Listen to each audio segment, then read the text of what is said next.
Vamos então às questões. Por gentileza, eu gostaria que o senhor contextualizasse esse relacionamento.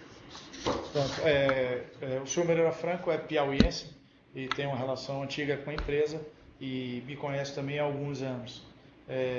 Mas quando eu volto para o Brasil e assumo a posição de diretor de Relações Institucionais em Brasília, eu passo a ter um contato maior com ele e com uma certa proximidade.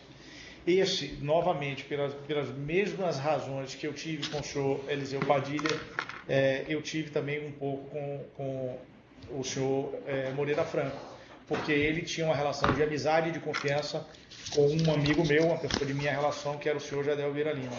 Então, essa amizade e a proximidade desse trio faz com que eu me aproxime deles de forma mais com um certo grau de confiança. Então, minha relação com ele vem um pouco desse conjunto da obra. Ressalto que o senhor Wellington Moreira Franco tem relações com a empresa anteriores à minha passagem e que a alcunha dada a ele não foi por mim atribuída, já era um codinome que consta aqui, já é um codinome que a empresa o tratava. Não fui eu que criei, nem eu o tratei dessa forma. Ok. O senhor, no seu relato, o senhor informa a relação do Moreira Franco, que ele posseiria uma aproximação qualificada com o Michel Temer. Então, eu queria que o senhor relatasse isso. É fato notório que, desde alguns anos atrás, antes até da minha chegada em Brasília, o senhor Wellington Moreira Franco tem uma relação de confiança e de companheirismo partidário com o senhor presidente da República, Michel Temer. Então, em uma oportunidade específica, eu me lembro que eu usei dessa proximidade a pedido de Marcelo Odebrecht para transmitir uma mensagem do Marcelo ao senhor, então vice-presidente da República, Michel Temer. Como foi essa mensagem? Marcelo me pediu que transmitisse, de alguma forma transmitisse ao senhor vice-presidente Michel Temer, que ele teria tido um encontro com a senhora Graça Foster, e esta, por sua vez, tinha perguntado a ele quais as pessoas do PMDB que ele, Marcelo, teria ajudado pela Odebrecht. Aí Marcelo me pediu que transmitisse esse recado, não me deu maiores detalhes da razão, me disse apenas que transmita isso, que é importante, porque na época o presidente, o vice-presidente Michel Temer era presidente do PMDB nacional. Então eu acho que daí veio a preocupação de Marcelo para que eu transmitisse. O senhor sabe informar por que a presidente, então presidente Graça Foster, perguntou isso ao Marcelo Odebrecht? Não, Marcelo não me deu a razão.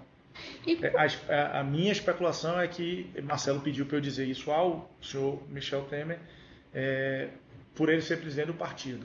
Mas ele próprio não me deu a razão da pergunta feita por ela. Mas o Marcelo Odebrecht, ele se mostrou preocupado com essa solicitação de informação da Graça Foster e por isso pediu que o senhor transmitisse essa mensagem ao Michel Temer? Foi essa a minha interpretação. E essa mensagem eu transmiti ao senhor Moreira Franco, disse a ele exatamente o que o Marcelo tinha me pedido para dizer, e disse a ele que, por favor, a pedido de Marcelo, que transmitisse a mensagem. E o senhor falou na presença do Michel Temer também? Sim. Como foi isso? Tempos depois, o senhor Wellington Moreira Franco me ligou, perguntou se eu podia ir ao encontro dele e do senhor vice-presidente Michel Temer, e marcou uma reunião e eu fui nessa reunião e ele me pediu, Cláudio, ele disse assim, Cláudio, eu já transmiti ao senhor Michel Temer a mensagem que você me pediu, mas o senhor poderia, por favor, repetir? E eu disse a ele, o senhor Michel Temer, Marcelo Odebrecht teve um encontro com a senhora Graça Foster e ela perguntou a ele se ele poderia dizer quais as pessoas do PMDB que ele, Marcelo, teria ajudado em campanhas eleitorais. E Marcelo deu qualquer resposta, não me disse qual, mas pediu que transmitisse ao senhor. Qual foi a reação do então presidente Michel Temer? Não esboçou nenhuma intranquilidade. Agradeceu e disse que eu transmitisse a Marcelo que ele iria verificar as razões. Não voltei a falar do tema, tampouco Marcelo voltou a tratar comigo qualquer outra qualquer outro desdobramento desse assunto. Tá. O senhor relatou aqui temas que o senhor tratou com Moreira Franco afetos à aviação civil. Então, eu gostaria que o senhor nos relatasse. Foram alguns, certo? Num primeiro momento, o primeiro de todos foi a pedido de João Pacífico sobre o aeroporto de Goiânia. Havia um litígio judicial da construtora, liderada pelo Pacífico, com o órgão detentor da obra, dono da obra, que era a Infraero. E isso já perdurava por muito tempo. E o governo chamou para fazer um acordo junto com o Tribunal de Contas da União, a própria Infraero e a construtora detentora da obra. E Pacífico me perguntou se eu podia marcar uma reunião para ele ouvir do ministro Moreira Franco de que essa era uma iniciativa de fato real. Nós marcamos a reunião, fomos, e o ministro Moreira Franco, tenho certeza absoluta, foi o catalisador dessa saída consensual de uma disputa judicial que já vinha perdurando há alguns anos. Qual foi a saída consensual aqui? João Pacífico fez um acordo, eu não me envolvi nisso, mas João Pacífico fez um acordo com o Tribunal de Contas da União, com o próprio Infraero, e ele retomou o processo das obras. Ok. Qual a outra demanda que também... A outra demanda começa com as questões de aeroportos também, propriamente dita. No processo licitatório ocorrido das concessões dos aeroportos, existia uma regra que quem tivesse ganho uma concessão não poderia participar do certame seguinte. Isso era uma regra que o governo botou, acredito eu, para que não houvesse um monopólio de empresas de aviação civil, de empresas aéreas, sobre os aeroportos do Brasil. E essa regra era importante para o setor, na nossa visão. Então, num determinado momento, como é que eu digo, a senhora, houve um burburinho de que essa regra poderia cair e que outras empresas que já tinham ganho outras concessões poderiam participar de novas concessões. Então, nós fomos a ele, o Paulo Cesena e eu, fomos a ele ouvir. E ele disse que, da parte dele, ele desconhecia o assunto e que acreditava, como ministro da pasta, que as concessões seguiriam no modelo normal de concessões, que foi isso que ocorreu. Ok.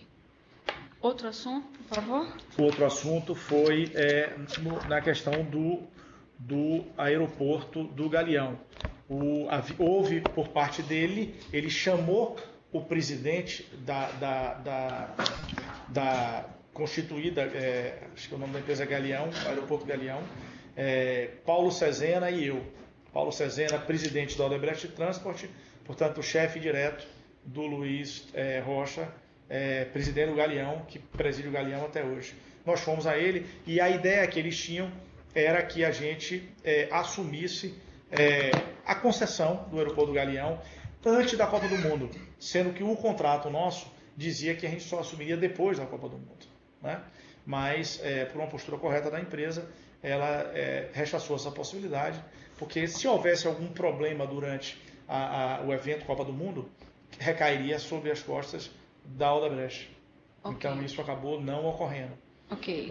Num outro momento, também sobre o aeroporto do Galeão, ele chamou o Paulo Cesena e a mim, que ele queria que agilizasse o processo de escolha da empresa que iria operar o Duty Free, o Free Shop, né? E Paulo Cesena não aceitou acelerar isso, porque ele disse, olha, isso é uma das receitas que o aeroporto tem, que a empresa Galeão tem. Então eu não posso sair por aí escolhendo qualquer pessoa, porque, pelo que eu entendi na época, a empresa que entra para operar aquilo paga para a concessionária um valor, talvez sobre a receita, eu não sei dizer, senhora, mas era importante que o processo fosse de maneira muito, como é que eu digo assim, muito bem feito, muito bem elaborado. Okay. E da parte dele, ele acatou essa resposta do Paulo e assim foi feito. Por último, um tema que eu me lembro é a discussão que nós tivemos sobre o novo aeroporto do Estado de São Paulo, que a mídia chamou de NASP, Novo Aeroporto de São Paulo. Existiam já duas concessões em São Paulo, o aeroporto de Congonhas e o aeroporto de Viracopos. Okay. Viracopos, inclusive, a Odebrecht participou de forma muito forte, mas acabou perdendo a licitação. Nós focamos nossa estratégia para o aeroporto do Rio de Janeiro e viemos, Paulo Cesena veio a ganhar a concessão. Então você tinha 2 grandes aeroportos em São Paulo, que era Guarulhos, já concessionado, era Viracopos, já concessionado, e o Galeão, que estava sendo concessionado também. Então, em tese e na condição que a empresa havia, não cabia mais um aeroporto de grande porte no meio dessas cidades, principalmente em São Paulo. E a gente fez uma defesa muito forte disso e mostrando os danos que isso poderia causar para a imagem do processo licitatório no Brasil. Porque a gente imaginava que aquilo era uma quebra de uma condição econômica financeira colocada na licitação. Ok. E a gente levou no isso. No relato aqui, o senhor colocou que houve pressões por todos os lados. A mídia trouxe inúmeras, eu tenho alguns recortes de jornais, a mídia mostrava muito que havia pressão de empresas interessadas em criar esse novo aeroporto. E como foi que o Moreira Franco se portou nessa discussão, que o senhor traz um relato interessante no seu anexo? Eu tenho certeza absoluta que ele não fez absolutamente nada. Ele deixou que o tempo, eu até comento isso aí, que o tempo se resolvesse. E o próprio governo tomou a decisão que era de não mudar as regras da concessão aérea que estavam impostas a alguns. O senhor falou que teve a percepção clara que havia outros interesses de terceiros envolvidos. A mídia trazia isso. Quem são esses terceiros? A mídia trazia outras empresas, não me lembro agora, mas outras empresas que tinham interesse em que viesse a ter outros aeroportos. Entendeu? Empresas que tinham participado de processo de concessão e não tinham ganho, coisas nessa linha. Ok. Onde é que as reuniões aconteciam com o senhor Eliseu Padilha? Nós estamos falando do senhor Moreira Franco, correto? Desculpe, com o senhor Moreira Franco. Essa primeira sobre o aeroporto de Goiânia, eu me lembro perfeitamente que a SAC funcionava no Centro Cultural Banco do Brasil. Então a reunião ocorreu lá, me lembro perfeitamente. As outras demais, todas já ocorreram na SAC, no prédio que fica em frente ao Parque da Cidade. O senhor tem comprovação de reuniões marcadas por sua secretária com a secretária do Moreira Franco? Nós temos as ligações para ela e certamente eu acho que tem a secretária dele, a senhora Lúcia e a senhora Marcela, e tem os telefones aqui 3311-7396 ou 77195. Meu motorista é que me levava nessas reuniões, então ele pode afirmar que me levou algumas vezes lá com Paulo Cezena e com João Pacífico também, lá no CCBB. Então é uma forma de comprovar. E acredito que, como são agendas oficiais, se os senhores puderem verificar na agenda da transparência, que todo ministro tem que ter, vai estar lá os pedidos de audiência. O senhor, ao final desse relato, o senhor coloca que o senhor vê uma interação orquestrada entre o Moreira Franco e o Eliseu Padilha para a captação de recursos para o PMDB. Por que o senhor vê isso?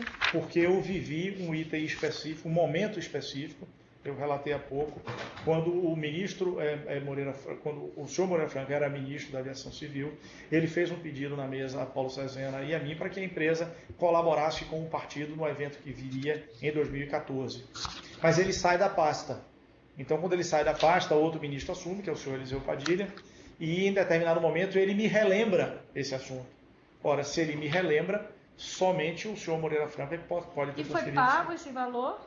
Foi pago, segundo o Paulo Cezena me disse, esse valor ele coordenou e o José Carvalho resolveu a coordenação com o senhor Eliseu Padilha. Mas eu não participei desse momento de finalização.